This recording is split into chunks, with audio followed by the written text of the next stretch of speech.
এই সোনার বাংলা জাহালাইয়া গেল শেখের বেটি হাসিনা। ও ভাই রে ভাই,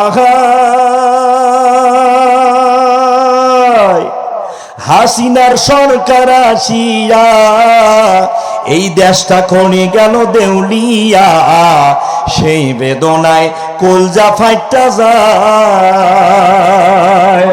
আওয়ামী লীগের সরকার নাম্বার 1 সৈরাচার, ঠিক না? আওয়ামী লীগের সরকার নাম্বার 1 সৈরাচার। পদ্মা সেতুর দুর্নীতি তার অজানা। এই সোনার বাংলা জাহালাইয়া গেল শেখের বেটি হাসিনা।